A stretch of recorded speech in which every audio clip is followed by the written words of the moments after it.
You know that moment when you're standing over the recycling bin with an empty spray bottle in your hand and you just pause? You're thinking, can I actually recycle this? It's a question pretty much all of us have had. So let's get a clear, safe answer to that together. So picture this. You've just used the last drop of cleaner. The bottle's empty, it's plastic. Common sense says it goes right into the recycling bin, yeah?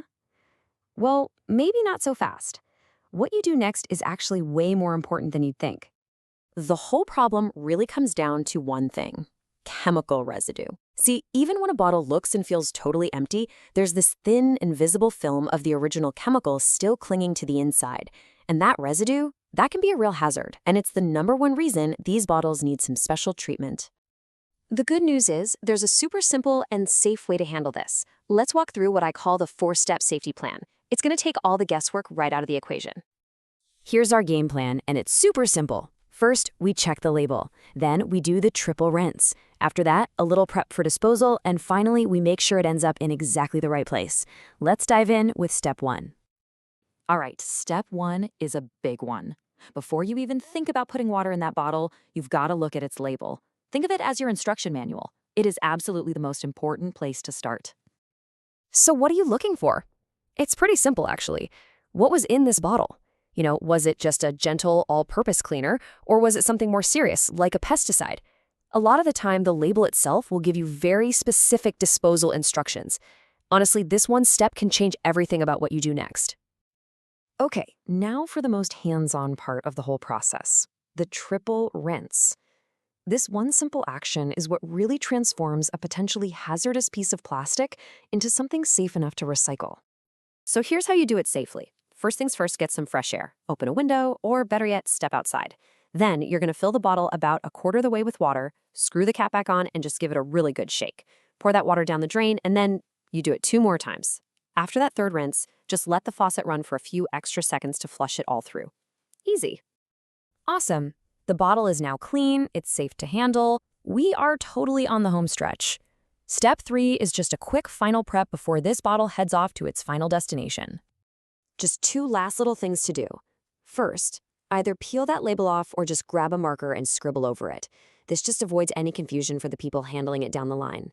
Second, flip the bottle over and look for that familiar recycling symbol, just to make sure the plastic itself is actually recyclable in your area. And here we are, the final step, making the right choice. You've done all the prep work, so now, where does it actually go? This is where it all comes together. If the plastic is accepted by your local recycling program, that clean, prepped bottle can go right into your bin.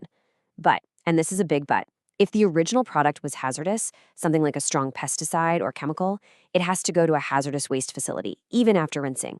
A good rule of thumb, when in doubt, always choose the hazardous waste option, just to be safe. Okay, that was a lot of info, so let's do a quick recap. A simple list of do's and don'ts just to make sure it all sticks. Let's just run through the big points one more time. On the do list, do triple rinse, do work with plenty of fresh air, and do check those labels and symbols.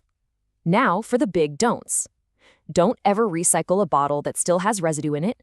Don't pour the original concentrated chemical down the drain, and please, definitely don't reuse these bottles for anything else. So, after all that, you might be thinking, does taking a few extra minutes to rinse out a bottle really matter that much? Well, the answer is a huge, definite yes. And the impact is probably bigger than you'd think. When you take that extra minute, you're actually doing a few incredibly important things. You're helping protect sanitation workers from getting exposed to who knows what chemicals. You're keeping our recycling stream clean, which means it can actually work effectively. And you're stopping hazardous waste from seeping into our environment. It's such a small action, but it has this huge ripple effect, It creates a safer home for you and a healthier planet for all of us. It's pretty amazing how just a little bit of knowledge can completely change a simple daily habit for the better, right?